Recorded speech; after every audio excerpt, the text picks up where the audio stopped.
Fadhil Ustaz.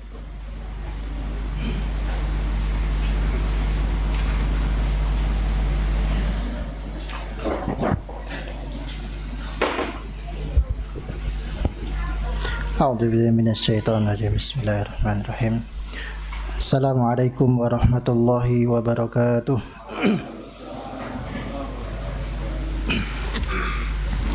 Alhamdulillahirabbil alamin. Assalatu wassalamu ala asrafil anbiya'i wal mursalin sayyidina Rasulillah Muhammad sallallahu alaihi wasallam wa ala alihi wa ashabihi wa man ittaba'ahum bi ihsanin ila yaumiddin. Wa ba'd. Yang kami hormati Al-Ustadz Aminur Bait hafizahullahu ta'ala, yang kami hormati seluruh panitia pengurus Yayasan Pesantren Masyarakat Darut Taqwa, tak lupa yang kami hormati pula seluruh jamaah hadirin, ikhwan wa akhwat hafizahullah. Alhamdulillahirabbil alamin. Kita bersyukur kepada Allah Subhanahu wa taala pada kesempatan malam hari ini kita bisa bersama-sama berkumpul untuk menimba ilmu, bertolabul ilmi, yang alhamdulillah pasca Allah uji negeri kita dengan pandemi, yang terakhir kita kajian bersama Ustadz Ami itu sekitar tahun 2019 nih, kalau tidak salah nih. Alhamdulillah hari ini tahun 2022 Allah Subhanahu wa taala kembali pertemukan kita bersama dengan beliau lagi dan dalam rangka tholabul ilmi. Ya, mudah-mudahan berkumpulnya kita di sini nanti dicatat oleh Allah Subhanahu wa taala sebagai amal soleh, dan juga Allah berikan keberkahan pada hidup kita, diberikan ilmu yang bermanfaat sehingga kehidupan kita disinari dengan cahaya ilmu sehingga kita selamat di dunia dan di akhirat. Allahumma amin. Jamaah sekalian, kami ucapkan selamat datang, ahlan wa sahlan di pondok pesantren kami yang mungkin baru berjalan kurang lebih 3 tahun ini. Mungkin sambutan kami mungkin kurang nyaman atau mungkin banyak kurangnya, kami mohon maaf ya. Mudah-mudahan dari awal ini nanti Allah Subhanahu wa taala berikan jalan keberkahan bagi kita semuanya ya. Mudah-mudahan usaha kecil kami ini untuk mendirikan pondok pesantren menjadikan sumber ilmu bagi Boyolali dan sekitarnya ini. Mudah-mudahan Allah berikan keberkahan sehingga memberikan manfaat ya bagi masyarakat sekitarnya. Allahumma amin. Mungkin ini saja, singkat saja sambutan dari saya. Selanjutnya saya kembalikan kepada Ustaz Aryo ya. Assalamualaikum warahmatullahi wabarakatuh.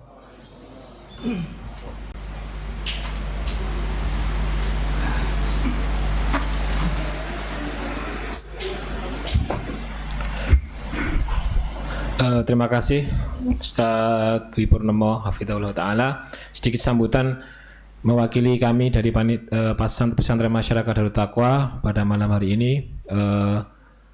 Yang jelas mungkin semoga acara pada hari ini bisa memberikan kemanfaatan bagi kita semua. Untuk menginjak acara selanjutnya, langsung saja mungkin pemateri pada malam hari ini beliau Ustadz Aminur Bait hafizahullah ta'ala. Waktu dan tempat kami persilahkan. Monggo Ustaz.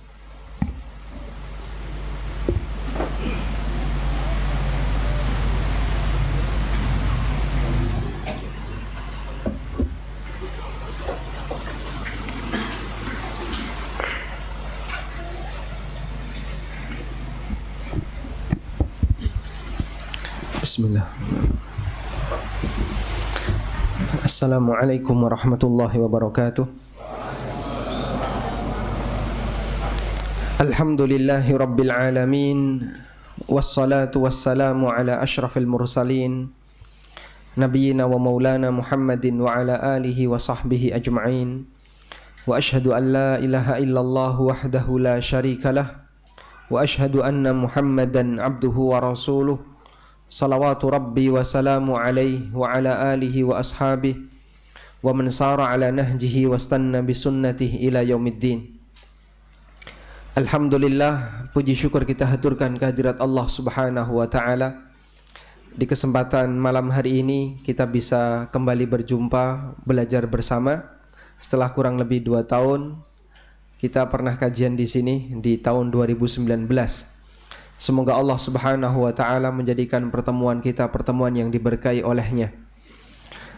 Bapak Ibu yang kami hormati, sungguh bahagia menjadi masyarakat Boyolali. Beja-bejane dadi wong Boyolali ditunggui banyak pesantren. Di sana ada Madinatul Quran, di sini ada pesantren Darut Taqwa, nanti agak naik sedikit ada pesantren Merapi Merbabu nggih. Muslim Merapi, lalu ada pesantren yang lain. Dan Masya Allah termasuk di antara perkembangan dakwah yang cukup pesat terjadi di daerah Boyolali. Al-Hasan Al-Basri rahimahullah pernah menyebutkan, laulal ulama lakana an-nasu kal bahaim. Andaikan bukan karena pendidikan yang diberikan oleh para ulama, maka manusia itu tidak ubahnya seperti binatang. Sehingga ketika orang tidak dibina dengan ilmu, tidak dibimbing dengan agama, maka mereka melakukan semaunya. Mereka enggak punya rasa malu untuk mengambil sesuatu yang haram. Mereka tidak punya rasa malu untuk saling mendolimi. Bahkan sebuah kampung dan desa semakin kaya penghasilannya, rebutan untuk menjadi kepala desa makin kuat. Sampai harus main sogok yang besar. Sehingga kalau ada sebuah desa pendapatannya gede, maka pengeluaran ketika pemilihan kepala desa akan semakin besar. Karena nanti taruhannya besar. Baik, karena itulah jamaah yang dimuliakan Allah, kita bersyukur kepada Allah ketika Allah jadikan kita sebagai hambanya yang dekat dengan ilmu, punya kepedulian untuk belajar. Sebab manusia ketika punya kepedulian untuk belajar, dia menyadari bahwa setiap aktivitas yang dia lakukan akan dia pertanggungjawabkan di akhirat. Aisyah radhiyallahu anha pernah mengajarkan kepada para ulama tabi'in, murid-murid beliau. Yang beliau ajarkan pertama kali adalah beberapa surat pendek. Di juz 30, juz 29, juz 28. Lalu ada yang merasa, kenapa pelajarannya tidak langsung pelajaran tingkat lanjut? Pelajaran misalnya langsung membahas surat Al-Baqarah atau surat yang panjang. Kemudian beliau radhiyallahu anha mengatakan, kenapa kalian tidak begitu semangat ketika mempelajari surat-surat Al-Mufassalat? Surat Mufassalat itu apa? Surat yang ayatnya pendek-pendek. Dan surat Mufassalat dimulai dari surat Qaf yang ada di juz 26 sampai surat An-Nas. Aisyah radhiyallahu anha mengatakan, inna awwala ma nuzila ila Nabi sallallahu alaihi wasallam Al-Mufassalat. Sesungguhnya surat yang pertama kali diturunkan kepada Nabi SAW adalah rangkaian surat Al-Mufassalat. Rangkaian surat Al-Mufassalat adalah surat yang berada di bagian akhir dari Al-Quran. Fiha dzikrul jannati wan nar. Di surat Al-Mufassalat Allah banyak menyebutkan tentang surga dan neraka. Fa idza thaban nasu ilal Islam.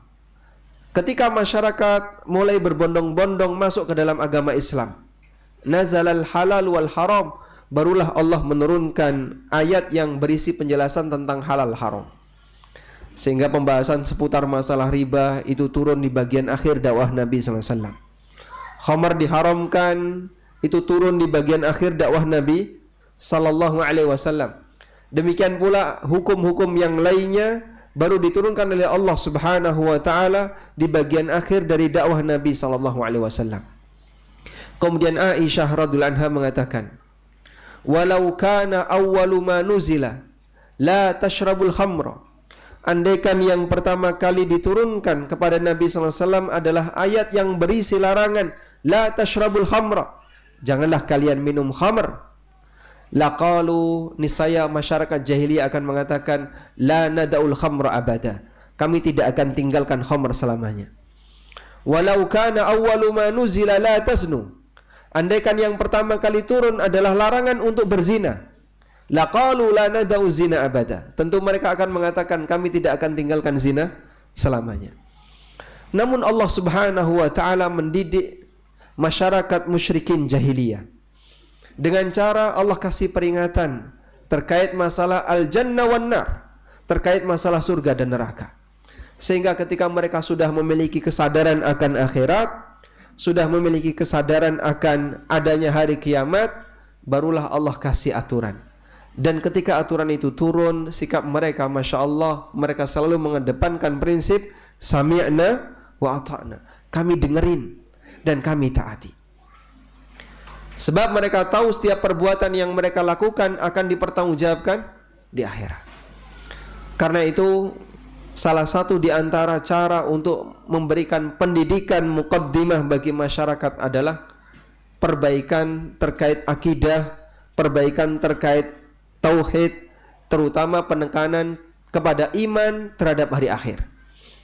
Karena ketika seorang hamba punya iman yang lurus terhadap hari akhir, keyakinan yang kuat terhadap hari akhir, insya Allah dia akan lebih bisa menyesuaikan dengan aturan yang diturunkan oleh Allah, sebab dia menyadari bahwa semua yang dia lakukan dalam kehidupan ini pasti akan diapakan, Pak?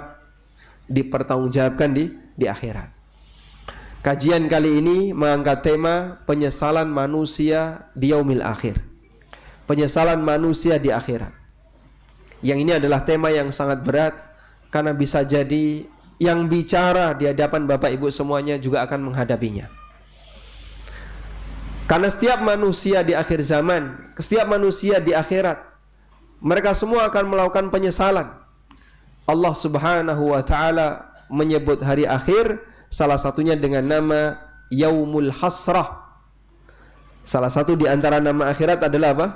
Yaumul Hasrah. Allah Subhanahu wa taala berfirman di surat Maryam, "Wa anzirhum yaumal hasrati idz qudiyal amru wa hum fi ghaflatin wa hum la yu'minun." Di surat Maryam ayat 39. Wa anzirhum, berikan peringatan kepada mereka, yaumal hasrati, dengan keberadaan hari akhirat yang disebut oleh Allah dengan yaumul hasrah, hari penyesalan. Disebut sebagai hari penyesalan karena setiap hamba ketika itu mereka menyesal. Orang yang jahat menyesal, orang yang baik menyesal, orang kafir menyesal, yang mukmin juga menyesal. Semua manusia mereka menyesal. Orang yang baik menyesal, apa yang disesalkan? Kenapa dulu saya tidak semakin baik, tidak memperbanyak kebaikan itu semaksimal mungkin? Orang yang jahat menyesal, kenapa dulu berbuat jahat? Orang yang kafir menyesal, kenapa dia kafir? Orang yang mukmin menyesal, kenapa amalnya kurang? Sehingga semua manusia mengalami penyesalan. Maka Allah Subhanahu wa taala menyebut hari kiamat dengan yaumul hasrah, hari penyesalan, karena semua makhluk ketika itu menyesal di hadapan Allah Subhanahu wa taala. Dan Allah Subhanahu wa taala sebutkan di akhir surat Al-Fajr, yaqulu ya laitani qaddamtu li hayati, yaqulu ya laitani qaddamtu li hayati. Mereka mengatakan, ya laitani qaddamtu li hayati, sungguh celakalah aku terhadap apa yang telah aku lakukan di masa silam. Dan itu berlaku baik orang yang saleh maupun orang yang tidak saleh, orang yang taat maupun orang yang suka maksiat. Semuanya mengalami penyesalan di yaumil akhir. Sehingga ketika seorang hamba menyadari hal ini, maka dia akan menyiapkan diri. Apa yang harus aku lakukan? Kalaupun aku tidak bisa menghindari kondisi penyesalan itu, minimal jangan sampai menyesal kebablasan. Karena ketika orang itu pada saat di hari kiamat dan penyesalannya sangat berat, berarti dia akan mendapatkan hukuman yang sangat berat. Sehingga minimal kalaupun kita tidak bisa menghindari penyesalan, paling tidak kita mengurangi tingkatan penyesalan pada waktu kita di hari kiamat. Insya Allah di kesempatan kali ini kita akan mengangkat beberapa contoh penyesalan yang telah Allah Subhanahu wa taala sebutkan dalam Al-Qur'an. Yang pertama adalah penyesalan manusia secara umum, yang kedua penyesalan orang-orang kafir, dan yang ketiga penyesalan orang-orang yang beriman, serta amal apa saja yang ditunjukkan dalam dalil yang ketika itu ditinggalkan menyebabkan orang itu punya penyesalan yang besar. Jamaah dimuliakan Allah Subhanahu wa taala, secara umum semua manusia menyesal ketika di yaumil akhir, orang yang baik maupun orang yang jahat. Sebagaimana dalam ayat yang tadi kita baca di akhir surat Al-Fajr, Allah Subhanahu wa taala mengatakan bagaimana penyesalan manusia di hari kiamat. Ya laitani qaddamtu li hayati. Sungguh betapa celakalah aku, betapa celakanya aku terhadap apa yang telah aku lakukan. Fa yauma idzil la yu'adzibu 'adzabahu ahad. Pada hari ini tidak ada yang sehebat azab yang telah diberikan oleh Allah Subhanahu wa taala. Fa yauma idzil la yu'adzibu 'adzabahu ahad. Tidak ada satupun yang bisa memberikan azab sebagaimana azab yang diberikan oleh Allah. Azabnya luar biasa. Wala yuthiqu wathaqahu ahad. Dan tidak ada yang memberikan tali kekang yang lebih kuat dan lebih hebat dibandingkan apa yang diberikan oleh Allah Subhanahu wa taala. Lalu ada di antara hamba Allah Subhanahu wa taala yang diselamatkan oleh Allah. Ya ayyatuhan nafsu al-mutmainnah, wahai jiwa yang tenang, irji'i ila rabbiki radiyatan mardiyah, kembalilah kepada Rabbmu dengan membawa keridhaan darinya. Sebaliknya ada jiwa yang tercela. Jiwa yang tenang dipanggil oleh Allah Subhanahu wa taala dan diminta untuk kembali kepada Allah dengan membawa keridhaan. Ya Allah Subhanahu wa taala memanggil, ya ayyatuhan nafsul mutmainnah, wahai jiwa yang tenang, irji'i ila rabbiki radiyatan mardiyah, fadkhuli fi ibadi wadkhuli jannati. Bergabunglah bersama para hambaku dan masuklah kalian ke dalam surgaku. Ini berlaku bagi hamba-hamba Allah Subhanahu wa taala yang baik ketika mereka disambut oleh Allah Subhanahu wa taala dan para malaikatnya untuk masuk ke dalam surga. Sementara hamba yang jahat, sebagaimana disebutkan dalam hadis dari Al-Barra bin Azib radhiyallahu anhu, mereka dipanggil oleh Allah Subhanahu oleh malaikat dengan panggilan, ya ayyatuhan nafsul khabithah, wahai jiwa yang jelek, ukhruji ila sakhati minallah wa ghadabi, keluarlah kamu dari jasad ini menuju murka Allah dan marahnya Allah.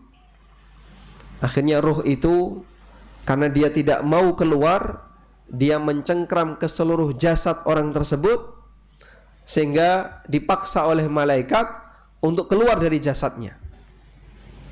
Hatta digambarkan oleh Nabi SAW, kama tunza'us sufud fis sufil mablul, sebagaimana gancu yang ditaruh di kain suf yang basah, sehingga mungkin ada pembuluh darah yang sobek, ada daging yang sobek.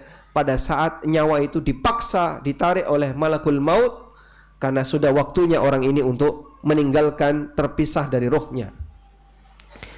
Dan itu penyesalan yang umum terjadi pada manusia. Allah gambarkan di akhir surat Al-Fajr. Selanjutnya, penyesalan yang terjadi pada penduduk neraka. Orang kafir mereka menyesal, sehingga mereka membayangkan andaikan dia menjadi binatang. Sebagaimana yang Allah gambarkan di surat An-Naba ayat 40. Yauma yandurul mar'u ma qaddamat yadah. Pada hari di mana manusia melihat apa yang telah mereka kerjakan. Wa yaqulul kafiru ya laitani kuntu turaba. Dan orang kafir mengatakan, ya laitani kuntu turaba, andaikan aku menjadi tanah. Dan orang kafir mengucapkan kalimat ini ketika kapan? Pada saat dia melihat binatang dijadikan oleh Allah sebagai tanah. Allah bangkitkan semua makhluk yang pernah hidup di alam raya ini. Apa dalilnya? Wa idzal wuhushu husyirat. Apabila seluruh binatang dikumpulkan oleh Allah Ta'ala, sehingga makhluk yang tidak berakal mereka juga dihidupkan kembali oleh Allah. Kambing yang sudah mati dihidupkan kembali, sapi yang sudah mati dihidupkan kembali, makhluk-makhluk yang lain yang sudah mati semuanya dihidupkan kembali oleh Allah Ta'ala. Binatang dihidupkan kembali oleh Allah dalam rangka apa? Dalam rangka apa? Dalam rangka menjalani hisab. Sehingga siapa binatang yang dulu pernah mendolimi binatang yang lain, keadilan di dunia ini tidak bisa ditegakkan, maka tidak ada kisos binatang.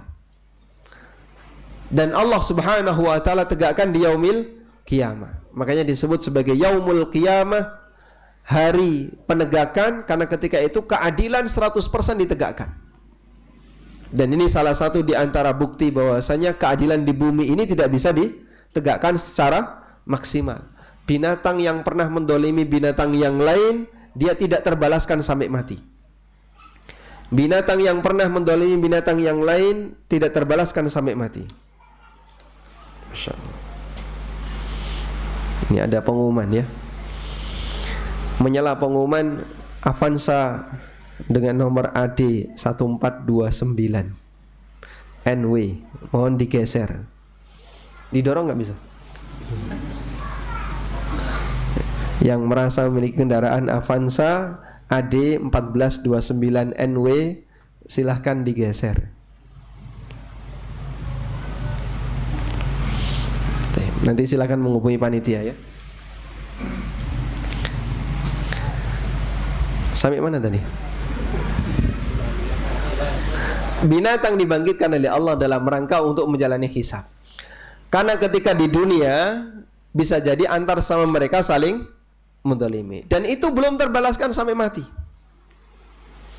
Binatang yang pernah mendolimi binatang yang lain sampai mati belum pernah dibalas.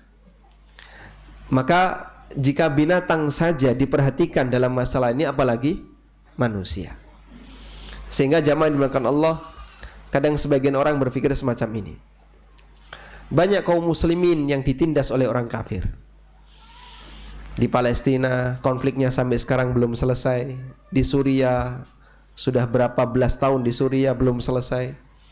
Belum lagi di Rohingya, menyusul Uighur, menyusul yang lain di India, kemudian ada lagi di Yaman, dan banyak di negara Islam di mana kaum muslimin ditindas. Dan mereka ketika ditindas sampai berakhirnya zaman ini bisa jadi belum ada pembalasan. Yang pernah membunuh orang kafir dia mati-mati normal. Yang pernah membunuh kaum muslimin dia mati-mati normal. Yang pernah membantai kaum muslimin dia mati-mati sebagaimana umumnya biasanya manusia. Tidak ada hukuman yang diarahkan kepada dirinya, dia juga tidak dieksekusi, tidak. Tapi kita yakin bahwasanya di dunia keadilan tidak bisa ditegakkan secara sempurna. Sehingga Allah Subhanahu wa taala jadikan akhirat sebagai hari di mana seluruh keadilan ditegakkan. Sampai pun yang terjadi pada binatang. Begitu binatang selesai diadili, yang pernah mendolimi dibalas oleh yang didolimi, kemudian mereka dijadikan apa jamaah? Dijadikan tanah. Orang kafir yang melihat itu mereka mengatakan, ya laitani kuntu turaba. Andaikan saya menjadi tanah sebagaimana pitik itu, sebagaimana kebu itu, sebagaimana sapi itu, sebagaimana kambing itu. Dia berharap, berangan-angan jadi binatang di saat dia di hadapannya melihat siksa. Inilah penyesalan yang dialami oleh orang kafir. Demikian pula yang Allah Subhanahu wa taala sebutkan di surat As-Sajdah ayat 12. Walau tara idzil mujrimuna nakisu ru'usihim 'inda rabbihim.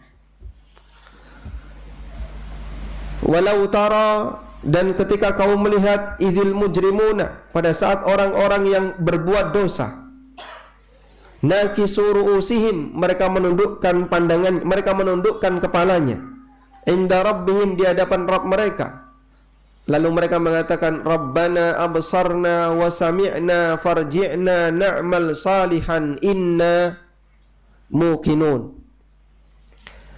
Lalu mereka mengatakan, ya Rabbi, wahai Rabb kami, Rabbana, wahai Rabb kami, absarna, berikanlah kemampuan kami untuk melihat. Rabbana absarna wa sami'na, wahai Rabb kami, kami telah melihat dan kami telah mendengar. Farji'na, karena itu kembalikanlah kami, na'mal salihan inna muqinun, kembalikanlah kami agar kami bisa beramal saleh. Sekarang kami yakin kalau kiamat itu benar. Padahal dulu waktu ketika di dunia mereka ingkar terhadap kehadiran yaumil akhir. Demikian pula di Al-Mu'minun ayat 99 dan ayat 100, Allah Ta'ala berfirman, hatta idza jaa ahadahumul mautu qala rabbirji'un la'alli a'malu salihan fima taraktu kalla innaha kalimatun huwa qailuha wa min waraihim barzakhun ila yaumi yub'atsun. Apabila telah datang kematian kepada mereka, mereka mengatakan, rabbirji'un, ya Allah kembalikanlah kami ke dunia, la'alli a'malu salihah, agar aku bisa beramal saleh, fima taraktu, yang dulu aku tinggalkan. Lalu apa jawabannya? Kalla, tidak mungkin itu bisa terjadi. Innaha kalimatun huwa qailuha, sesungguhnya itu adalah kalimat yang diucapkan oleh orang-orang itu saja. Wa min waraihim barzakhun ila yaumi yub'atsun, di belakang mereka ada barzakh, yaitu ada alam kubur sampai terjadinya kiamat, sehingga mereka tidak bisa lagi kembali ke dunia.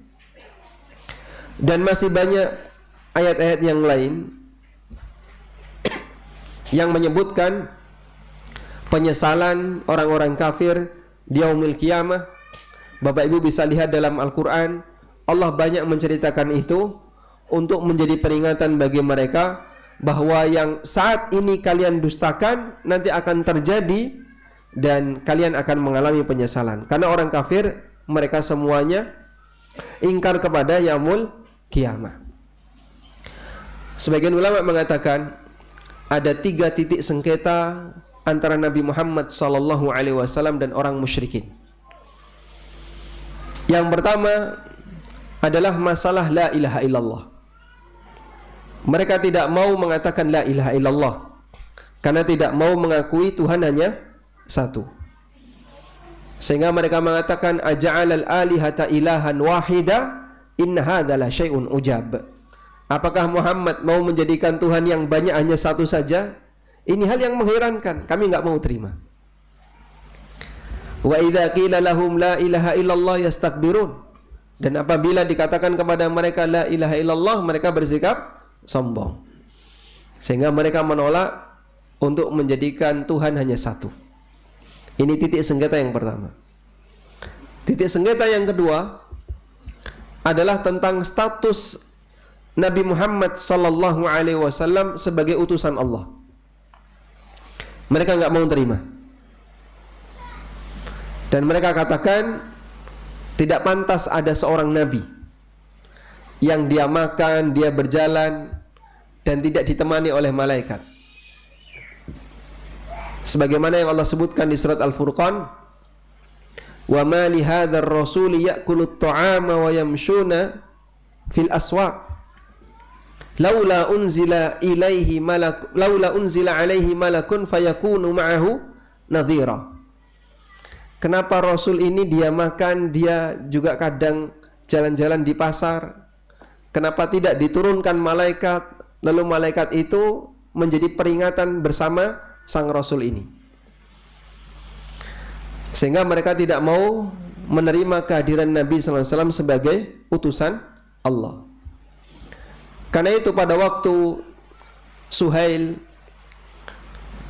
orang yang diutus oleh orang musyrikin untuk membuat perjanjian di Hudaybiyah, di situ dalam perjanjian itu tertulis min Muhammadin Rasulillah, dari Muhammad utusan Allah. Utusan orang musyrikin enggak terima dan dia minta ini tolong dihapus. Dan Nabi SAW meminta kepada Ali bin Abi Thalib, hapus kalimat ini. karena mereka nggak terima. Dan mereka mengatakan, kalau kami mengakui kamu sebagai utusan Allah, ngapain aku tolak kamu? Utusan Allah pasti akan kami terima. Sehingga mereka tidak mengakui status beliau sebagai utusan Allah. Maka pada saat perjanjian Hudaybiyah, di situ tertulis min Muhammadin Rasulillah, mereka nggak mau terima. Akhirnya diganti apa? Min Muhammadin bin Abdillah, dari Muhammad bin Abdillah. Status utusan Allah dicoret di situ, tidak boleh. Yang ketiga adalah masalah al-imanu biyaumil ba'ts. Iman kepada hari kiamat. Mereka menolak bagian ini. Dan bahkan mereka bersumpah di hadapan Allah Subhanahu wa taala, kalau nanti manusia ketika mati sudah tidak akan lagi dibangkitkan. Allah berfirman dalam Al-Quran, wa aqsamu billahi jahda aimanihim la yab'atsullahu man yamut. Mereka bersumpah dengan sumpah yang sesungguhnya Allah tidak akan membangkitkan orang yang sudah mati. Sebagian di antara mereka ada yang datang menghadap Nabi SAW membawa tulang orang yang sudah mati, tulang mayat. Kemudian dilempar di hadapan Rasulullah SAW dan mengatakan, mayyuhyil 'idhama wa hiya ramim. Siapa yang akan menghidupkan tulang-tulang ini kalau dia sudah jadi tanah, kalau dia sudah hancur? Allah perintahkan kepada sang Nabi, qul yuhyihal ladzi ansha'aha awwala marrah. Jawab wahai Muhammad, katakan, yang akan menghidupkannya adalah zat yang pertama kali menciptakannya. Sebagaimana dia mampu untuk menciptakan manusia pertama kali, dia juga mampu untuk menghidupkan tulang yang sudah hancur. Karena itu Allah Subhanahu wa taala nyatakan di surat Al-An'am ayat 31. Kerugian penyesalan yang dialami oleh orang-orang musyrikin yang mereka mendustakan hari kiamat. Allah berfirman, qad khasiral ladzina kadzdzabu bi liqa'illah hatta idza ja'athumus sa'atu baghtatan qalu ya hasratana ala ma farratna fiha wa hum yahmiluna awzarahum ala zuhurihim ala sa'a ma yazirun. Sungguh rugi orang-orang yang mendustakan biliqa'illah, yang mendustakan pertemuan dengan Allah. Maksudnya apa? Mendustakan hari kiamat. Hatta idza ja'athumus sa'ah, sampai ketika datang kepada mereka as-sa'ah, kiamat, baghtatan, secara tiba-tiba. Qalu, mereka mengatakan, ya hasratana ala ma farratna fiha. Sungguh betapa ruginya kami terhadap amal yang dulu kami sepelekan, terhadap perbuatan yang dulu kami sia-siakan, sehingga mereka tidak mau beriman. Mereka tidak mau mengimani Nabi SAW, tidak mau mengikuti Rasul SAW. Wahum yahmiluna auzarahum, dan mereka menanggung dosa-dosa mereka ala zuhurihim, di atas pundak mereka. Ala sa'a ma yazirun, sungguh betapa buruk apa yang harus mereka tanggung, yaitu perbuatan dosa yang mereka lakukan. Baik, ini beberapa ayat yang menyebutkan tentang penyesalan yang dialami oleh orang musyrikin, orang kafir yang mereka tidak mau beriman kepada Allah, tidak mau beriman kepada Nabi SAW, dan mengingkari keberadaan hari kiamat. Selanjutnya kita akan beralih kepada beberapa amalan yang apabila itu terjadi maka orang akan mengalami penyesalan.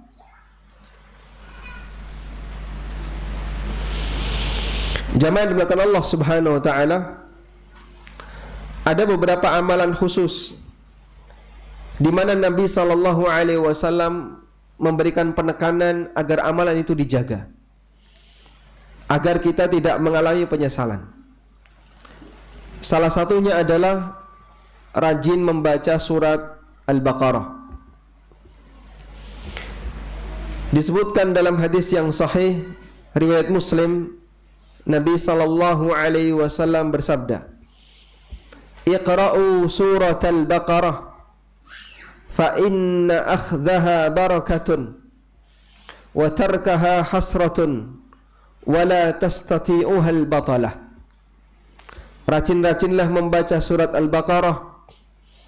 Fa inna akhdhaha barakah, karena mengambil surat Al-Baqarah.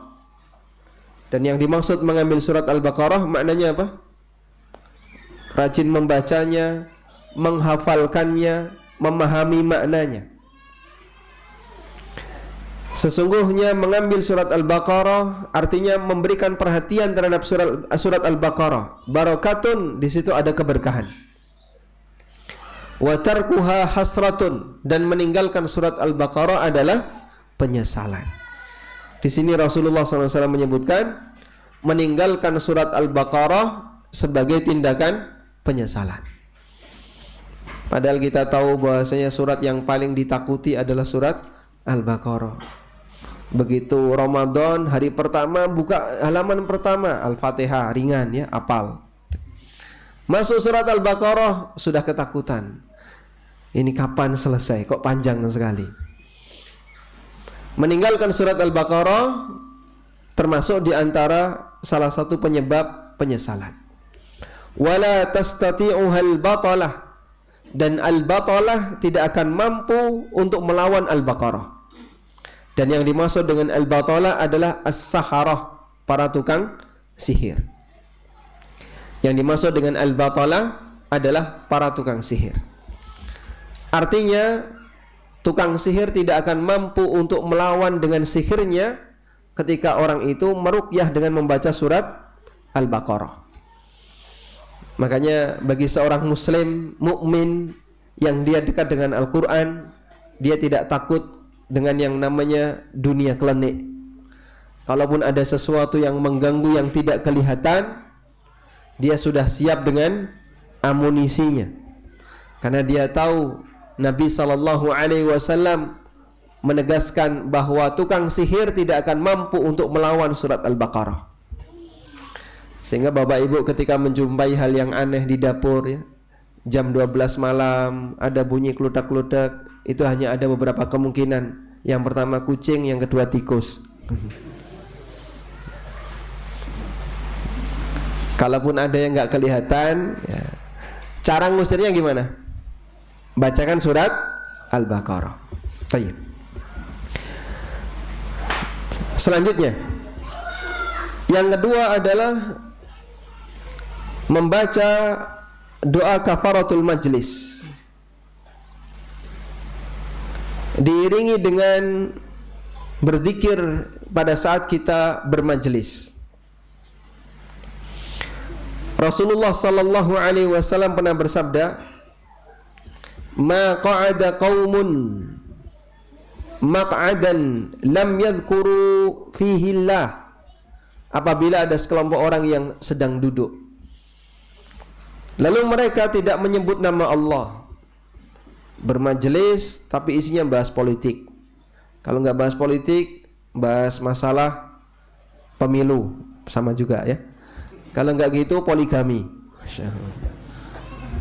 Semuanya serba poli, Pak ya. Yang di situ tidak membahas Allah Subhanahu wa taala, tidak menyebut nama Allah Subhanahu wa taala, wa yusallu 'alan nabi. Dan mereka tidak bersalawat kepada Nabi sallallahu alaihi wasallam, illa kana 'alaihim hasratan yaumal qiyamah. Kecuali nanti akan menjadi sumber penyesalan bagi mereka di hari kiamat. Wa in dakhalul jannata litsawab, meskipun bisa jadi orang itu punya kesempatan untuk masuk surga dengan pahala yang mereka punya. Hadis ini dinilai sahih oleh Syekh Albani dan dimasukkan dalam as-silsilah as-sahihah.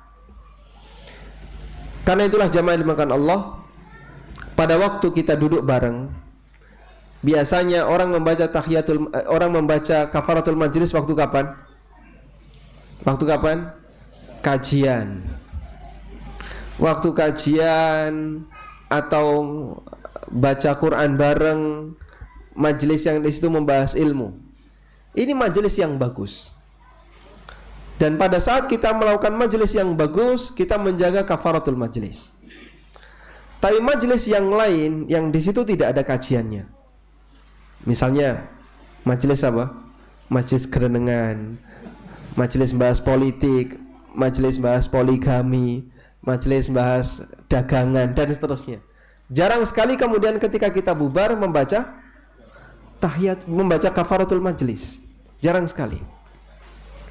Padahal yang lebih butuh untuk dibacakan kafaratul majelis yang mana, Pak? Majelis yang di situ tidak ada unsur kajiannya, tidak mengingatkan seseorang kepada Allah, tidak ada bersalawat untuk Nabi SAW.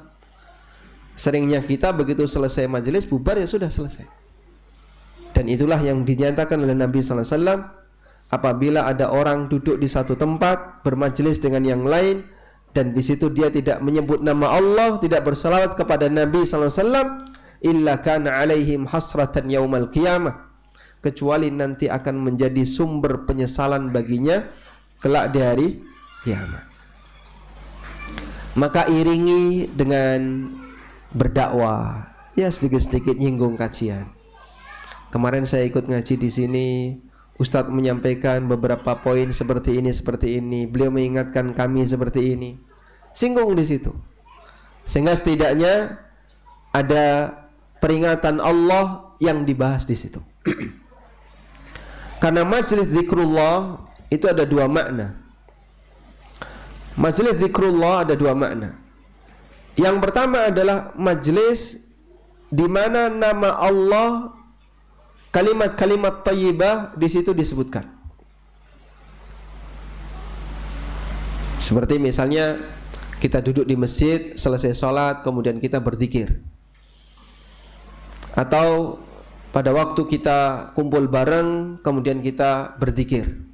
Maka di situ ada majelis yang di sana berisi apa? Zikrullah. Yang kedua adalah majelis di mana peringatan Allah dibahas di sana. Sehingga dalam majelis itu ada kajian tentang masalah ilmu, ada kajian tentang masalah Al-Quran atau hadis Nabi SAW. Karena makna zikrullah itu dua ini. Yang pertama, kata Allah sebagai objek, sehingga arti zikrullah di situ adalah menyebut Allah dalam kalimat-kalimat thayyibah.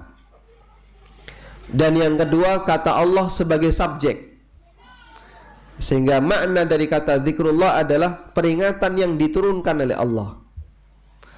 Sebab jumlah idhofah atau kalimat frase, maka mudhof ilaih itu bisa berstatus sebagai fa'il, bisa berstatus sebagai maf'ul. Dan dalam kalimat zikrullah ini jumlah apa? Idhofah, kalimat frase. Posisi mudhof ilaih di situ bisa berstatus sebagai fa'il, bisa berstatus sebagai maf'ul. Kata Allah kalau berstatus sebagai fa'il, maka artinya adalah peringatan yang diturunkan oleh Allah. Sehingga majelis zikrullah adalah majelis yang membahas peringatan yang diturunkan oleh Allah. Dan disitulah makna dari keterangan Atha bin Abi Rabah ketika beliau menjelaskan tentang majelis zikir, kata beliau, majlisun yuzkaru fihil halal wal haram. Majelis yang di sana disinggung masalah halal dan haram. Karena halal haram adalah peringatan dari siapa? Dari Allah Subhanahu wa taala. Atau yang kedua, kata Allah di situ berstatus sebagai maf'ul. Sehingga makna zikrullah adalah menyebut Allah, yaitu dalam kalimat-kalimat thayyibah. Sehingga dalam majelis itu disinggung zikrullah. Orang membaca subhanallah, alhamdulillah, la haula wala quwata illa billah, minimal di bagian muqaddimah. Sehingga saat di bagian muqaddimah dia menyampaikan bismillah, walhamdulillah, wassalatu wassalamu ala rasulillah. Berarti dia sudah apa? Menyebut Allah dalam pujian. Dan ketika itu diucapkan dalam sebuah majelis, maka berarti majelis itu sudah beriringan dengan zikrullah. Insya Allah majelis seperti ini tidak ada unsur penyesalan di yaumil qiyamah. Tapi kalau sama sekali tidak ada zikrullah, maka di majelis itu akan menjadi sumber penyesalan di hari kiamat. Ngusik, aku tak ngomong sih ya. Alhamdulillah wassalatu wassalamu ala rasulillah. Masya Allah. Coba kalau seperti itu gimana, Pak? Hah? Ras itu gerenengan saya yakin ya. Antum ngobrol masalah poligami, kemudian tiba-tiba nanti dulu saya mau bicara ya. Bismillah wassalatu wassalamu ala Rasulillah. Ras itu Pak. Cuman kita tidak membiasakan demikian. Tayyib. Biasanya kalau orang mau usul kan langsung ngomong ya. Dalam sebuah forum yang enggak resmi. Langsung gantian ngomong. Namun yang terbaik adalah diawali dengan memuji Allah dengan cara alhamdulillah wassalatu wassalamu ala Rasulillah dan seterusnya. Tayyib. Kebiasaan di masyarakat kita, orang ketika bicara enggak megang mikrofon, itu enggak pakai muqaddimah. Begitu dikasih mikrofon, assalamualaikum warahmatullahi wabarakatuh. Apa bedanya antara pakai mikrofon dan enggak pakai mikrofon? Hah? Biasa lomba. Karena masalah kebiasaan. Padahal kalau kita butuhkan zikrullah dalam setiap majelis, maka pada saat Anda mengungkapkan sesuatu, iringi dengan memuji Allah, bersyukur kepada Allah, mensucikan Allah, dan kalimat-kalimat yang semisal, agar majelis itu tidak menjadi sumber penyesalan di yaumil akhir. Minimal pada waktu mau bubar, salah satu tolong ingatkan baca doa kafaratul majelis. Sekarang ada pertanyaan, Pak, boleh nggak misalnya salah satu di antara kita mengingatkan, mari kita baca doa kafaratul majelis bersama-sama. Loh, ini berarti ngajak dzikir jama'i. Apa tidak termasuk perbuatan bid'ah? Tayyib. Ada penjelasan yang disampaikan oleh Syekh Dr. Abdullah Al-Jibrin rahimahullah. Beliau menyampaikan begini. Memang pada prinsipnya ketika ada salah satu orang yang memberikan ajakan semacam ini, bisa terhitung sebagai ajakan dzikir jama'i. Tapi kalau maksud beliau adalah mengingatkan yang lain biar turut berzikir tanpa harus diseragamkan, insya Allah itu yang sesuai sunnah. Sebagaimana praktek yang dilakukan oleh Abu Hurairah dan Ibnu Umar radhiyallahu anhuma, di mana mereka datang ke pasar ketika masuk tanggal 1 Dzulhijjah, lalu mengeraskan takbiran, kemudian penduduk pasar semuanya ikut takbiran. Sehingga yang bisa antum lakukan begitu bubar majelis, antum ucapkan subhanakallahumma wa bihamdika asyhadu an la ilaha illa anta dengan suara keras, biar yang lain nurut ikut, yang lain juga ngikut. Insyaallah ini masuk dalam kategori man sanna fil islami sunnatan hasanah. Siapa yang dia memprakarsai perbuatan yang baik dalam Islam, maka siapapun yang mengikutinya akan mendapatkan pahala dari semua yang mengikutinya. Tayyib. Minimal membaca kalimat itu, semoga itu jadi kafarah atas obrolan yang kita lakukan selama 1 jam, setengah jam, sekian jam, yang itu sama sekali tidak membahas zikrullah. Di bagian akhir, keraskan bacaan subhanakallahumma wa bihamdika asyhadu an la ilaha illa anta, biar yang lain mengikuti. Wallahu ta'ala alam. Sudah masuk Isya? Kita akan dengarkan adzan Isya terlebih dahulu, lalu selanjutnya lanjut sedikit materi, kemudian baru tanya jawab. Demikian, wassallallahu ala nabiyyina Muhammadin wa ala alihi wa sahbihi wasallam.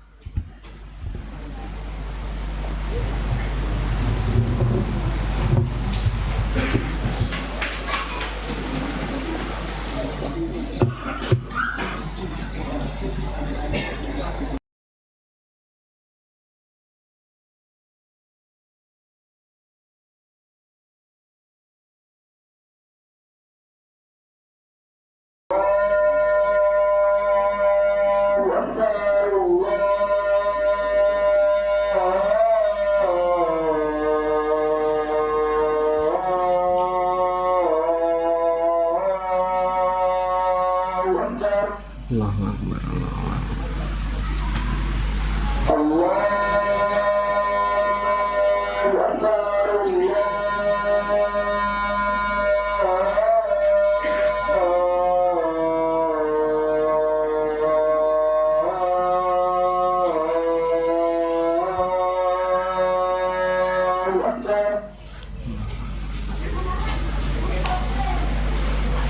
Asyhadu an la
haula wala quwwata illa billah. حي على الصلاة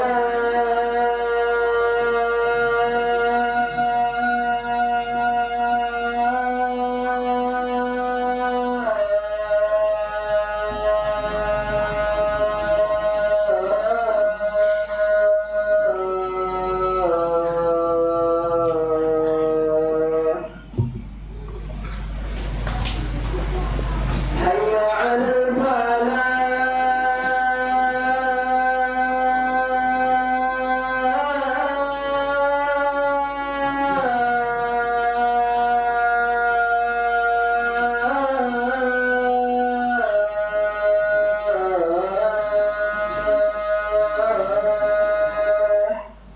La haula wala quwwata illa billah. حي على الفلاح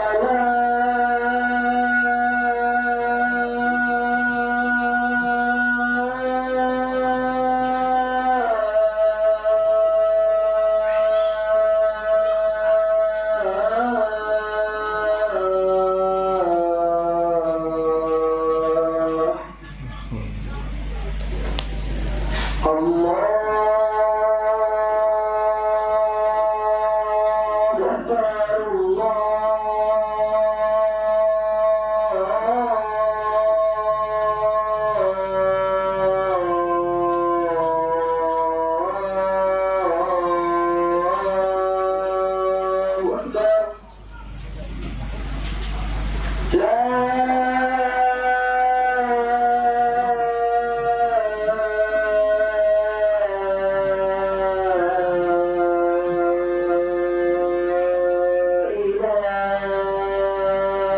إلا الله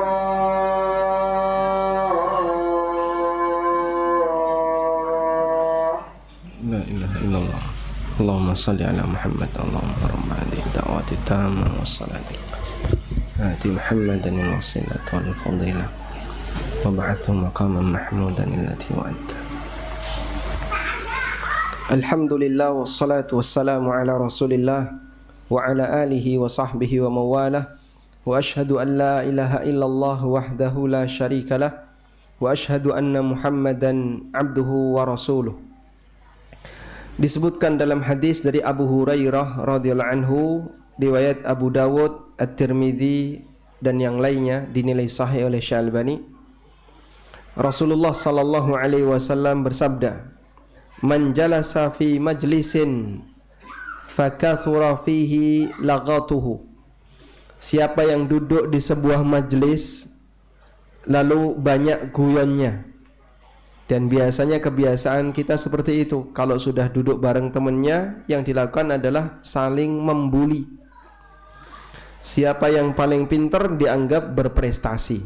Nah, sehingga jadilah forum itu jadi forum saling membuli. Banyak guyonnya. Faqala qabla ayyakuma min majlisihi dzalik. Lalu sebelum dia berdiri dari majlis itu, dia membaca kalimat Subhanakallahumma wa bihamdika asyhadu an la ilaha illa anta astaghfiruka wa atubu ilaik. Kata Nabi SAW, illa ghufira lahu ma kana fi majlisihi dzalik. Maka Allah Ta'ala akan ampuni apa yang telah dia lakukan di majlis itu. Sebab salah satu di antara sumber dosa lisan adalah ketika orang itu bermajlis. Bagaimana kalau dalam majlisnya adalah majlis yang isinya kebaikan, majlis isinya nasihat, majlis tausiah, majlis yang isinya membaca ayat Al-Quran, mudarasah, saling belajar dan seterusnya.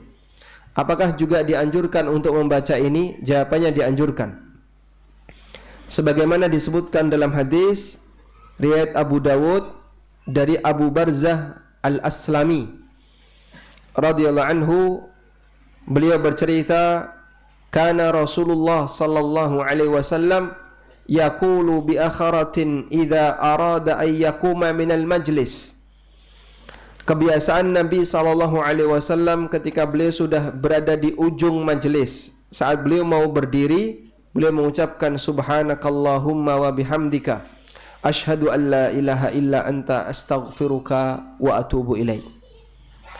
Dan disebutkan dalam riwayat yang lain, orang yang beramal saleh lalu dia membaca doa ini, maka tubbi'alah, maka ini akan menjadi stempel baginya, sehingga amal itu dipertahankan oleh Allah Subhanahu wa taala sampai hari kiamat.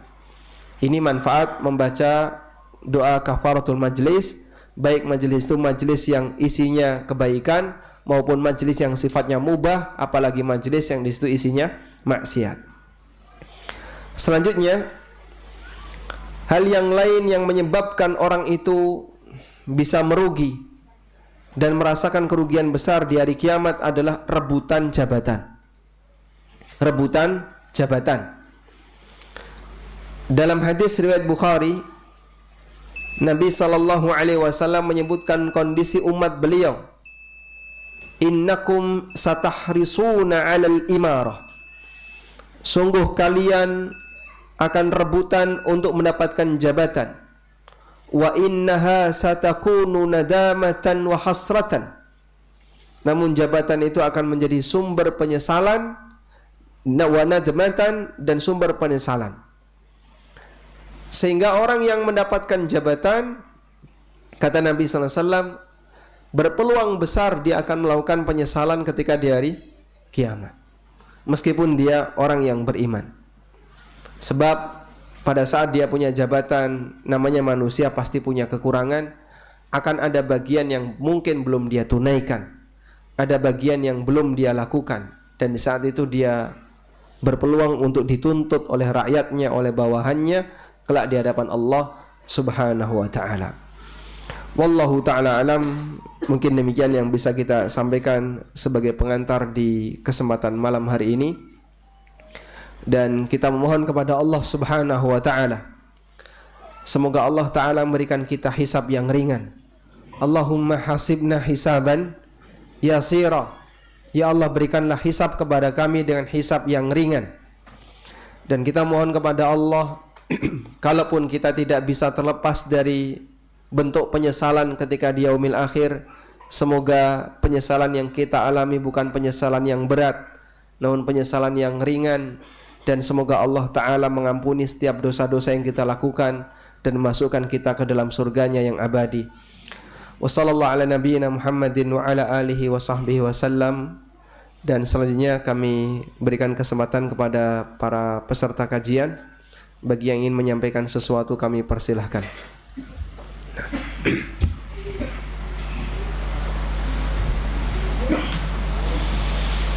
Tafadhal. Boleh pakai kertas atau kalau ada yang langsung silahkan.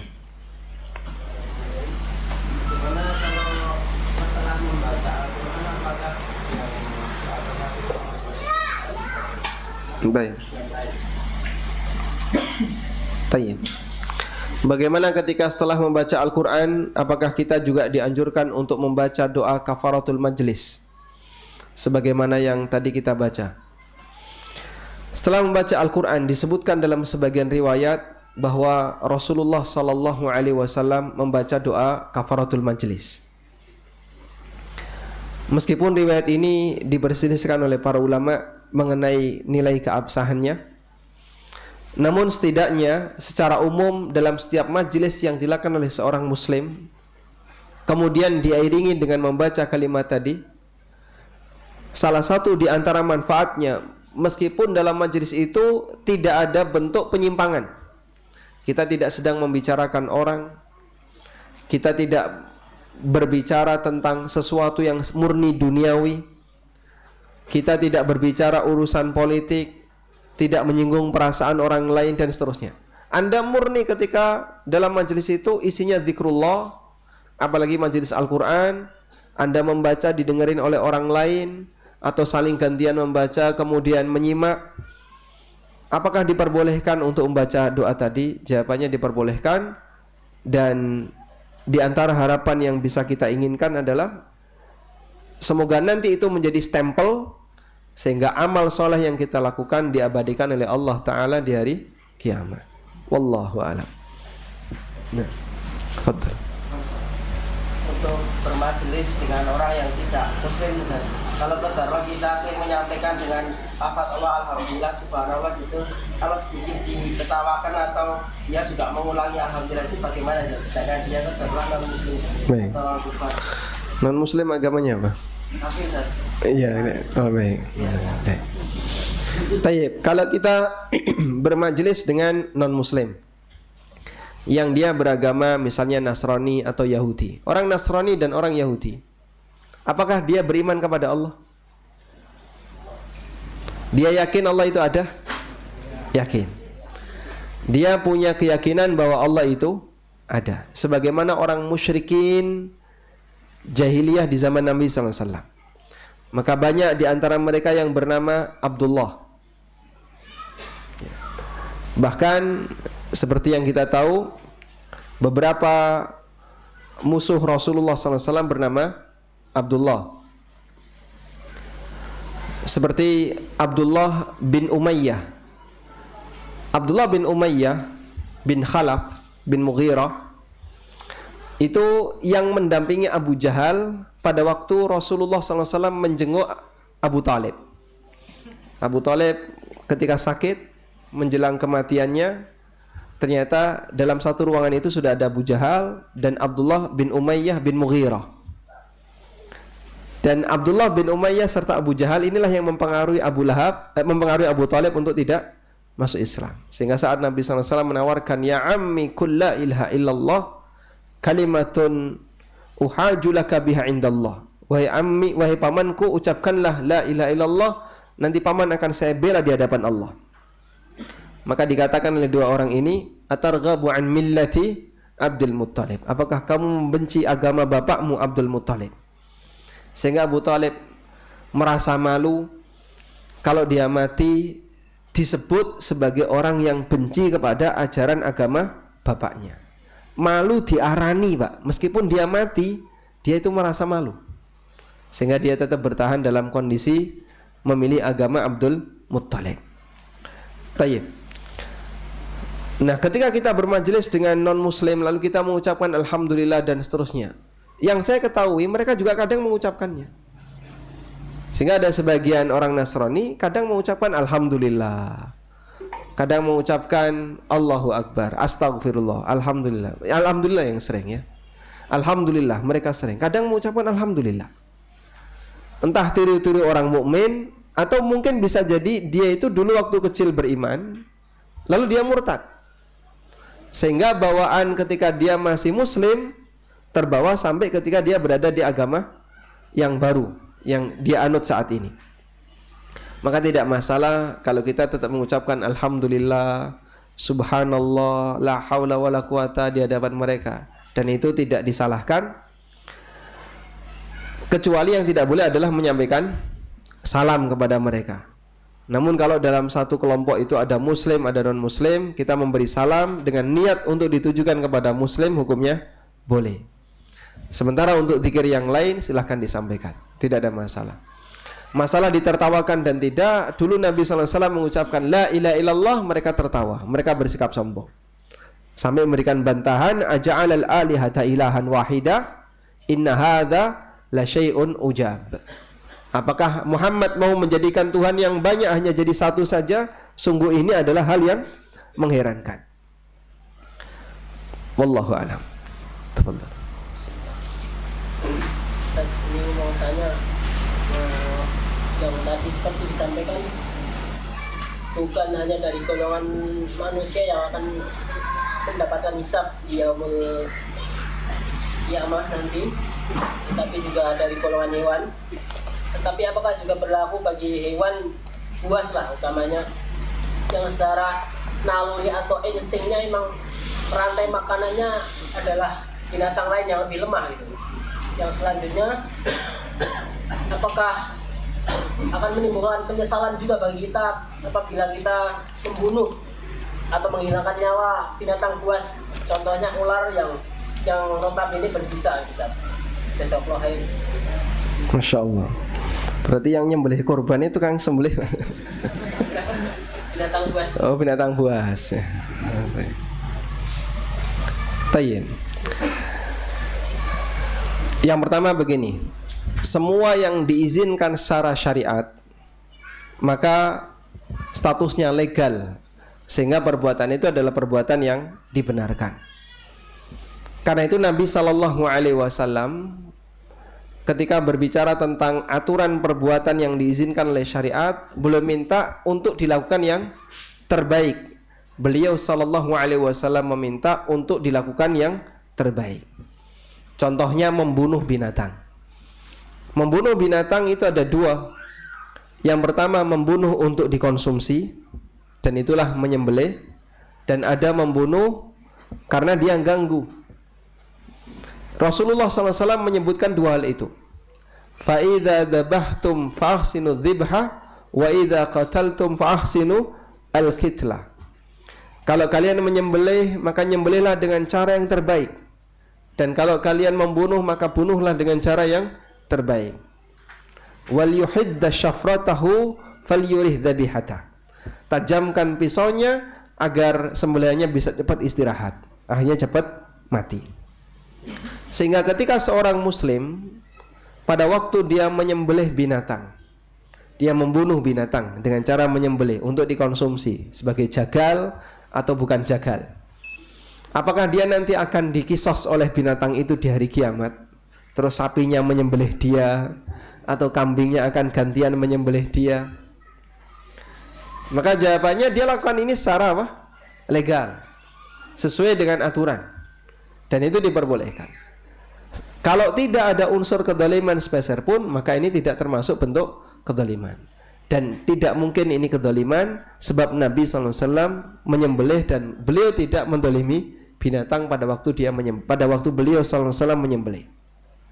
Tapi kalau proses menyembelihnya ada unsur kedzaliman, ya, misalnya dicambui dulu sampai pingsan, baru setelah itu disembelih, nah ini ada unsur kedzaliman. Dia berdosa karena mendolimi binatang.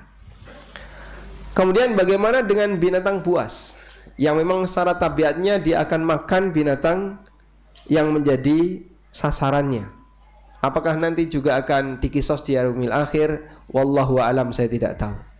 Dan itu bukan bagian dari kepentingan kita, karena manusia tidak bertanggung jawab atas perbuatan yang dilakukan oleh singa. Sehingga kalaupun ada macan yang menerkam kijang, apakah kita perlu bertanggung jawab? Kenapa kamu nggak tolong kijang itu? Kalau saya nolong kijang itu gimana coba? Nah, maka kita yang jadi sasaran berikutnya. Tayyib, wallahu a'lam. Nah, termasuk juga diantaranya adalah membunuh binatang karena mengganggu, bunuh ular, bunuh tikus, bunuh cicak, dan membunuh binatang yang diperbolehkan untuk dibunuh. Maka saat kita membunuh dan tidak ada unsur kedzaliman, kita tidak berdosa. Tapi kalau pada waktu membunuh ada unsur kedzaliman, ya, tikusnya dicubitin terus sampai pingsan misalnya, baru setelah itu dibunuh. Nah, kalau kayak gini berdosa karena apa? Mendolimi. Kadang ya, nyuwun sewu, kita kalau jengkel sama tikus, ya, itu setelah tikus ketangkap, diapain Pak? Disiksa dulu. Nah, jengkel, ya, kamu sudah berapa kali bikin onar di dapur? Berapa kali makan roti saya? Akhirnya kadang tikus itu ditusui pelan-pelan. Itu jangan dilakukan ya. Kalau mau membunuh silahkan dibunuh. Setelah dia ditangkap berhasil, silahkan segera dibunuh dan tidak boleh disiksa. Karena itulah untuk membunuh cicak, semakin cepat mematikan semakin besar nilai pahalanya. Semakin lambat proses kematiannya, semakin kecil nilai pahalanya. Ini untuk hewan yang disyaratkan untuk dibunuh. Wallahu a'lam. Nah, kita coba angkat ini dulu ya. Mohon motivasinya bagi muslim yang hampir putus asa karena maksiat yang banyak dan tobat yang tidak istiqomah, kalah dengan syahwat. Nah, Allah Subhanahu wa taala memberikan motivasi kepada para hambanya. Qul li'ibadiyalladzina asrafu ala anfusihim. Katakanlah wahai Muhammad kepada para hambaku yang mereka telah melampaui batas dalam mendolimi dirinya sendiri, tenggelam dalam maksiat, berlumur dengan banyak dosa. La taqnatu min rahmatillah. Jangan pernah putus asa dari rahmat Allah. Innallaha yaghfirudz dzunuba jami'a. Sesungguhnya Allah mengampuni semua bentuk dosa. Sehingga Allah mengampuni dosa, jangankan hanya sebatas dosa besar, dosa sekelas syirik, kalau orang yang bertobat dan serius bertobat akan diampuni oleh Allah Subhanahu wa taala. Sebagaimana yang dialami oleh para sahabat yang dulunya mereka musyrik kemudian mereka masuk Islam. Lalu bagaimana kalau dosanya bentuknya syahwat? Selesai dia minta ampun, terus nanti melakukan lagi. Dan terus seperti itu, terus dia tobat lagi, melakukan lagi, tobat lagi, melakukan lagi. Hal semacam ini pernah diajukan oleh para sahabat. Mereka mengadu kepada Nabi SAW, ya Rasulullah, kita kalau berada di hadapan Anda, seolah-olah surga dan neraka ada di hadapan kita. Para sahabat ketika berada di majelis Nabi SAW, seolah-olah surga dan neraka ada di hadapannya. Sehingga mereka begitu khusyuk, mereka fokus, mereka bisa menambah iman pada saat berada di majelis Nabi SAW. Karena majelis masing-masing orang itu beda kekuatannya. Semakin hebat seseorang dalam ketakwaan, dalam menyampaikan pesan-pesan dan wahyu Allah Ta'ala, maka suasana majelisnya akan semakin maksimal. Anda bisa bayangkan, pada waktu Bapak Ibu misalnya berada di majelis Ustadz Yazid, atau Ustadz Syafiq, atau Ustadz Firanda, atau yang lainnya, tentu akan berbeda ketika berada di hadapan majelisnya ANB. Akan berbeda dengan majelisnya Ustadz yang lain. Kualitasnya berbeda. Tingkat keimanan yang kita dapatkan bisa jadi berbeda. Antum bisa bayangkan gimana majelisnya Nabi SAW. Pada saat Rasulullah SAW bersabda, lalu beliau menyampaikan penjelasan kepada para sahabat, suasananya kayak gimana? Iman mereka Masya Allah. Kita aja yang berada di majelis kayak gini kadang merasa iman kita sudah naik. Saya mendapatkan kelezatan iman pada saat kita berada di majelis Ustadz Fulan, Ustadz Fulan.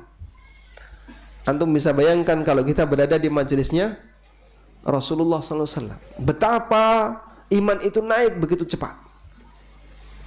Maka para sahabat membayangkan seolah-olah surga dan neraka ada di hadapannya. Tapi begitu meninggalkan majelis ini, kumpul bersama keluarga, balik ke pasar, balik ke kebun, balik ke kegiatan sehari-hari, maksiat dilakukan. Kemudian mereka bertaubat, lalu mereka ngulang maksiat lagi.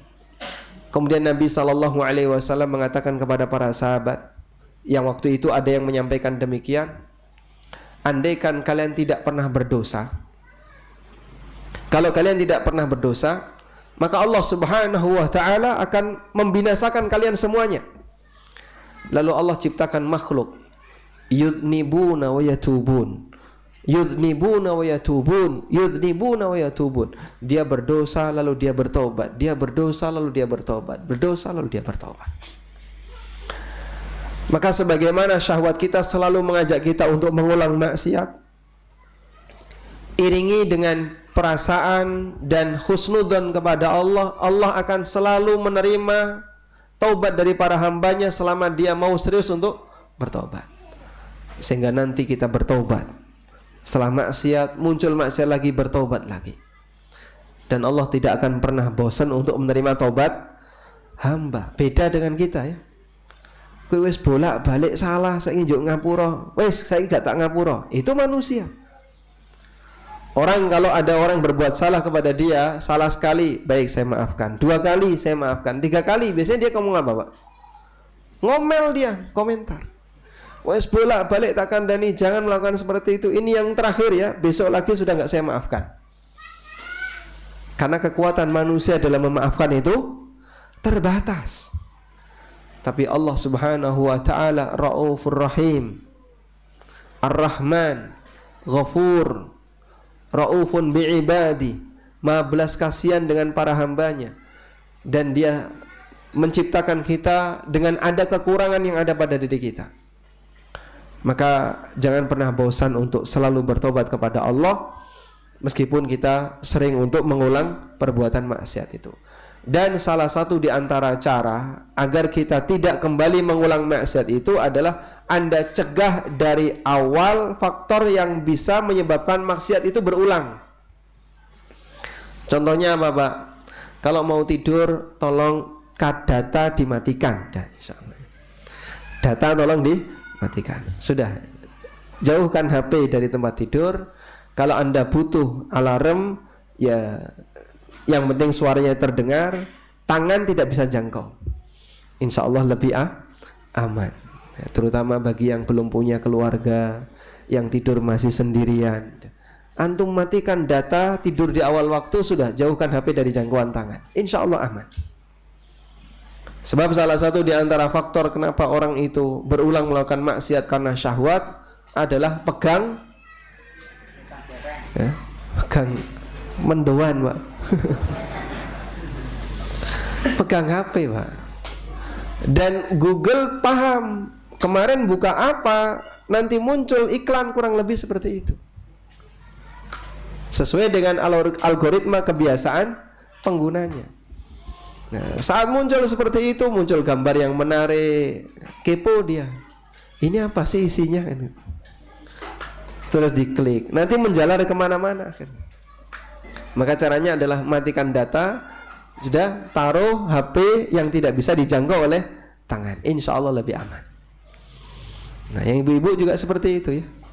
Hindari potensi maksiat dengan cara matikan data biar nggak suka belanja. Karena kalau sudah megang HP senengannya kunjungan ke marketplace dan seterusnya. Baik. Tafadhal. Sekarang majelis itu kan tidak hanya offline, tapi juga online. Apakah majelis itu terkadang kita juga membeli dan sebagainya? Apakah sudah ditutup dengan doa kamu teman juga? Baik.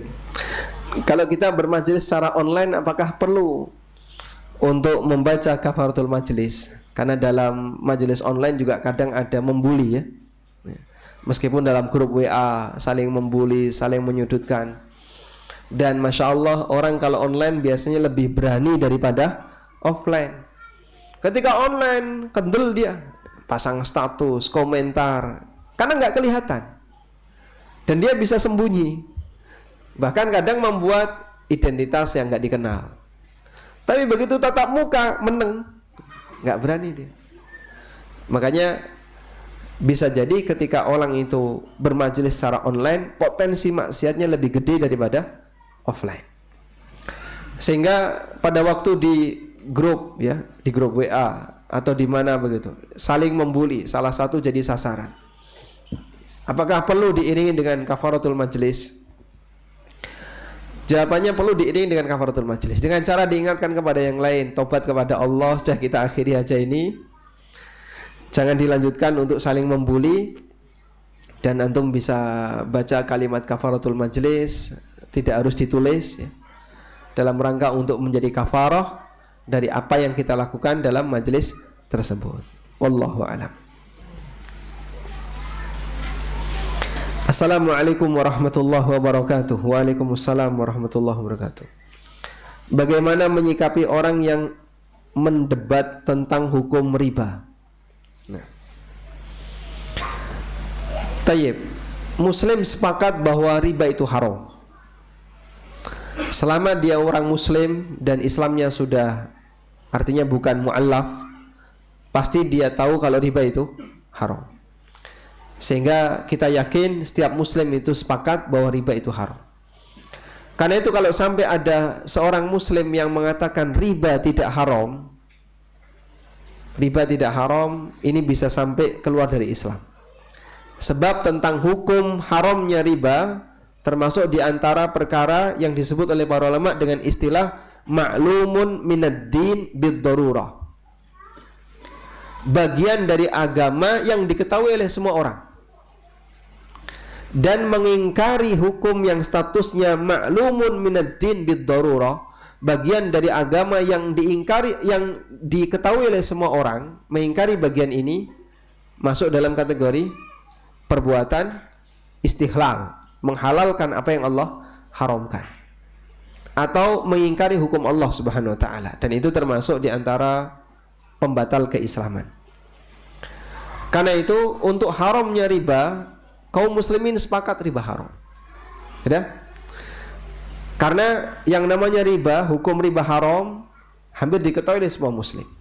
Sebagaimana khamr itu haram, sebagaimana judi haram, sebagaimana babi itu haram, dan seterusnya. Namun apakah sebuah transaksi yang dilakukan oleh bank tertentu statusnya riba? Nah, dalam hal ini memang ada perbedaan pendapat. Sehingga bagi mereka yang melakukannya, mereka menganggap apa yang aku lakukan ini bukan riba. Karena dia anggap itu bukan riba, saat dia melakukannya, dia santai saja, tidak ada beban dosa. Karena bagi dia ini bukan riba. Ada juga yang ketika dia melakukannya, dia beralasan, ya kata kiai itu boleh kok, berarti ini kan bukan riba. Maka dia punya syubhat. Yang syubhat itu menyebabkan dia meyakini bahwa perbuatan yang dia lakukan adalah bukan praktek riba. Dan itulah realita yang ada di lapangan. Maka tidak heran kalau sampai ada orang yang dia melakukan praktek riba, ya, dia kerja di bank ribawi misalnya, tapi di saat yang sama dia punya jadwal khutbah. Bukan dia dianggap tokoh masyarakat, ya. Di sebagian kampung kan tokoh masyarakat adalah orang kaya. Pak ini udah Pak Haji loh, Pak. Pak Haji ini. Pak Haji dikasih jadwal khutbah Jumat, tapi dia bekerja di dunia bank ribawi. Loh, kok bisa, Pak? Ini kan bertentangan 100%. Beliau melakukan praktek riba, dosa besar, dan itu bahkan menjadi sumber pendapatannya. Maka jawabannya adalah karena mungkin orang ini tidak tahu, atau dia punya syubhat sehingga bertahan di sana. Dan itulah yang dimaksud oleh para ulama dengan makna istighlal amali. Istighlal amali, melakukan perbuatan yang melanggar syariat, tapi dia tidak tahu kalau itu adalah melanggar. Karena dalam keyakinannya itu diperbolehkan. Sehingga makna dari hadis Nabi SAW terkait kejadian di akhir zaman, seperti yang disebutkan dalam hadis dari Abu Malik Al-Ash'ari, hadis riwayat Bukhari. Sayati 'alan nasi zamanun, sayati 'alan nasi qaumun fi ummati yastahillunal harra wal harira wal khamra wal ma'azif. Akan datang sekelompok umat di antara sekelompok kaum di antara umatku yang mereka menghalalkan zina, mengharamkan sutra bagi lelaki, menghalalkan khamr, dan menghalalkan alat musik. Pak, menghalalkan apa yang Allah haramkan kan bisa menyebabkan orang keluar dari Islam. Nah, ini menghalalkan alat musik berarti gimana itu? Prakteknya banyak sekali di lapangan. Nah, yang dimaksud menghalalkan di sini adalah istighlal amali. Menghalalkan dalam bentuk praktek pelanggaran, zina tersebar di mana-mana, pelakunya tidak hanya muslim, bahkan kadang tidak hanya non-muslim, yang muslim pun banyak. Tapi ini tidak sampai menyebabkan dia keluar dari Islam karena statusnya apa tadi? Istighlal amali. Nah, yang menyebabkan keluar dari Islam itu istighlal qalbi. Ada sesuatu yang jelas haram, terus dia nyatakan halal dan dia yakini itu halal. Babi ini halal, nggak apa-apa. Khamr ini nggak apa-apa. Kalau kamu minum dalam posisi kamu kedinginan, nek sumuk rento. Kalau panasan nggak boleh. Kalau kedinginan boleh minum khamr. Nah, itu istighlal qalbi. Kalau seperti ini berarti sama dengan menolak hukum Allah Ta'ala, dan itu bisa menyebabkan pelakunya keluar dari Islam. Waliyadzubillah. Sehingga kalaupun Anda mengajak orang lain untuk meninggalkan riba, kemudian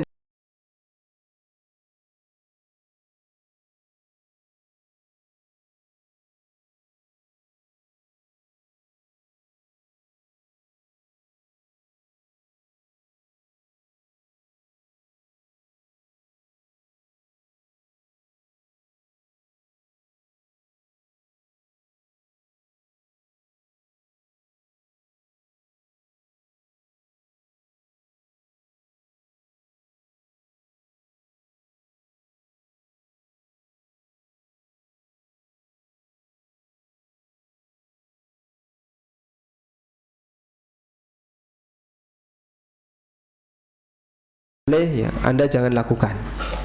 Sehingga yang seharusnya dilakukan adalah sampaikan kepada suami bahwa menggunakan kartu kredit ini termasuk praktek riba jahiliyah. Karena praktek riba jahiliyah itu pada saat utang gak ada bunga jika bisa bayar tepat waktu. Tapi kalau telat kena penalti. Salah satu di antara bentuk riba jahiliyah sebagaimana yang dinyatakan oleh Zaid bin Aslam. Dan kartu kredit praktiknya seperti itu. Saat utang pertama dan dia bisa bayar tepat waktu, ada penaltinya enggak? Tidak ada. Tapi kalau telat dia kena penalti. Sehingga itu contoh praktek riba jahiliyah dan Anda tidak boleh memanfaatkannya. Kalau rebutan jabatan ketua takmir masjid, apakah bisa menjadi sumber penyesalan di akhirat? Bisa, termasuk.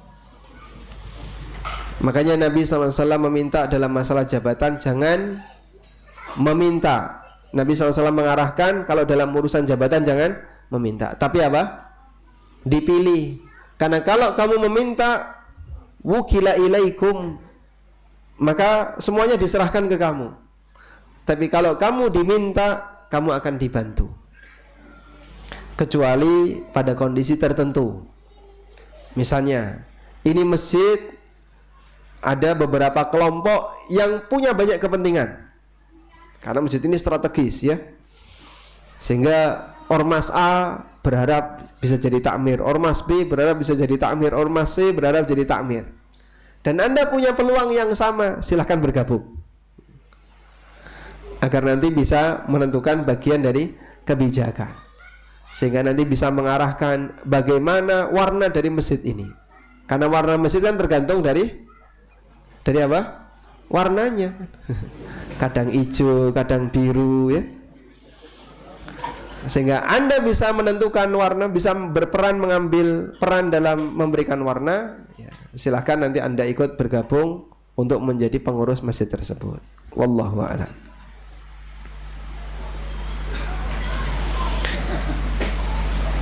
Assalamualaikum warahmatullahi wabarakatuh. Waalaikumsalam warahmatullahi wabarakatuh. Apa hukum orang yang niat menyudahi utang riba tapi belum mampu melunasinya walau sudah jual aset? Kalau hukumnya boleh, hukum niat ya. Apa hukum niat? Kalau hukum niatnya insya Allah tidak masalah. Tayyib. Jadi begini jamaah ya. Ada orang punya utang ribawi dan kewajiban dia adalah agar segera diselesaikan biar tidak menambah bunga. Dan di saat yang sama dia tidak membayar riba kepada orang lain. Karena begini ya. Orang saat nyicil, waktu dia nyicil itu kan sama dengan pokok plus riba, gitu ya.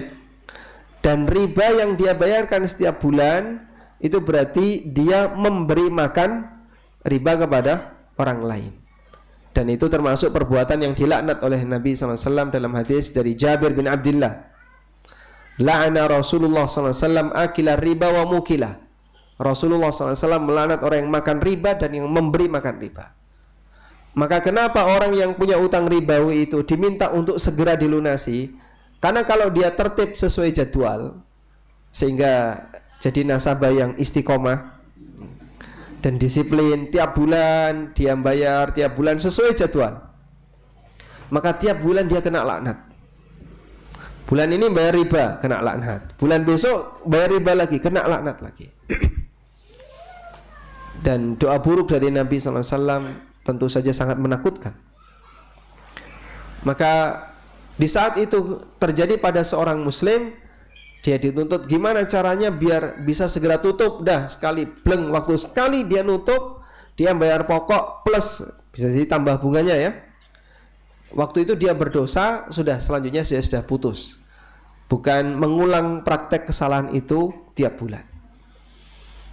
Itulah kenapa kemudian kita diminta bagi yang punya utang ribawi agar segera melunasi. Perjuangkan sebisanya, dan kalau bisa dihilangkan penaltinya atau ribanya, bunganya, insya Allah itu yang lebih bagus. Wallahu a'lam. Baik. Selanjutnya gantian. Saya bertanya, Anda menjawab. Nah, pertanyaan yang pertama. Ini hadiahnya ya. Ini untuk apa ini? Hadiah ya? Bukan dijual kan? Bukan. Ada yang mau buku ini? Wah, baik. Antum panitia kan? Pertanyaannya ya. Sebutkan 3 keutamaan surat Al-Baqarah. Nah, Masya Allah, yang mana? 1. Pertama, hindarkan dari gangguan sihir. Hindarkan dari gangguan sihir. Yang kedua, rumahnya insya Allah tidak dimasuki setan. Ya, yang ketiga.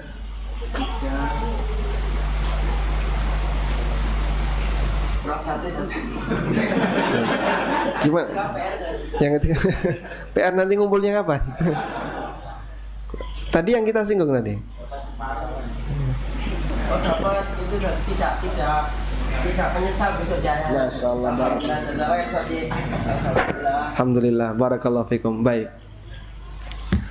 Selanjutnya, sebutkan 3 titik sengketa antara Nabi sallallahu alaihi wasallam dengan orang musyrik. Siapa tadi yang duluan? Nah, fadhal, antum duluan. Berdiri ya, siap. Di belakang kamera. Silakan. 1.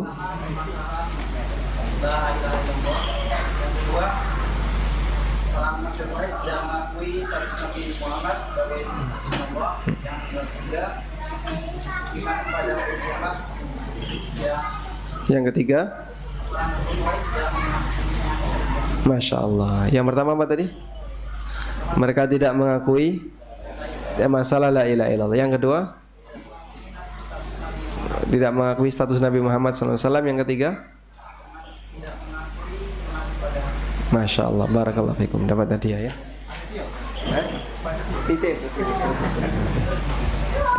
Selanjutnya, nah, sebutkan sikap orang musyrikin terhadap hari kiamat. Nah, silahkan. Yang kedua, pertama tidak percaya hari kiamat. Yang kedua, mereka apa? Mereka tidak percaya pada Rasul dan Allah. Yang ketiga,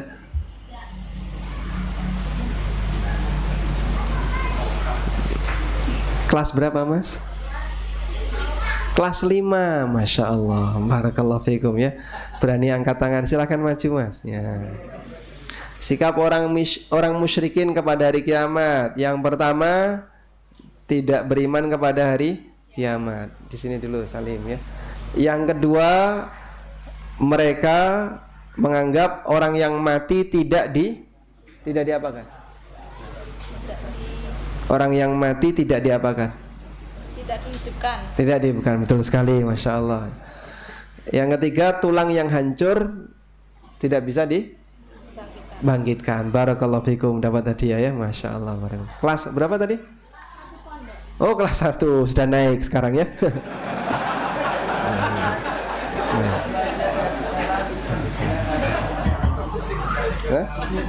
Untuk ibu-ibu ada? Gimana cara jawabnya? Hah? Tidak ada ya. Baik, diwakili suaminya. Selanjutnya ya. Selanjutnya, sebutkan secara umum perkataan Aisyah tentang surat Mufassal tadi. Silahkan Pak. Aisyah mengatakan bagaimana? Adalah surat-surat yang dimulai dari surat Al-Aqaf juz 26 sampai Anas. Surat apa Pak? Surat Qaf. Qaf, bukan Al-Ahqaf ya. Surat Qaf. Qaf sampai Anas. Nah. Dan surat Qaf ini surat-surat Mufassalat ini surat-surat yang semula ditentang oleh para sahabat atau tabi'in karena kenapa tidak melanjutkan surat-surat yang panjang? Bukan ditentang, Pak.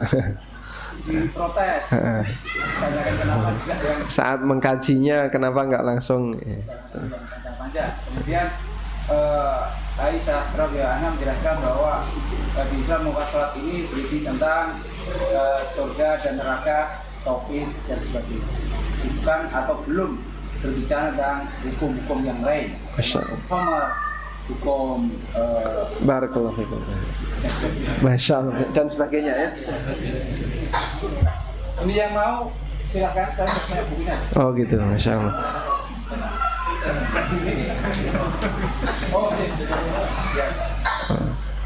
Baik.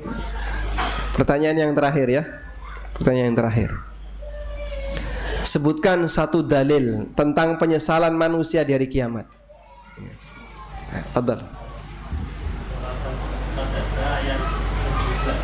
Ya bunyinya gimana kan? Yang antum hafal aja. Fadhal. Qala rabbi la'alli a'malu salihan fima taraktu. Surat Al-Mu'minun. Ganti yang lain yang antum hafal. Yaqulu ya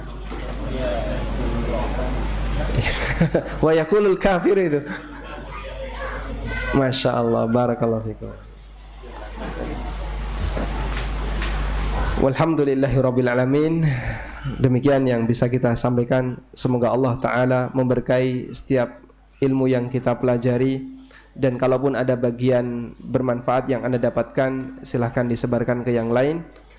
Wassallallahu ala nabiyyina Muhammadin wa ala alihi wa sahbihi wa sallam. Wa akhiru da'wana anilhamdulillahi rabbil alamin. Subhanakallahumma wa bihamdika asyhadu an la ilaha illa anta astaghfiruka wa atubu ilaik. Wassalamualaikum warahmatullahi wabarakatuh.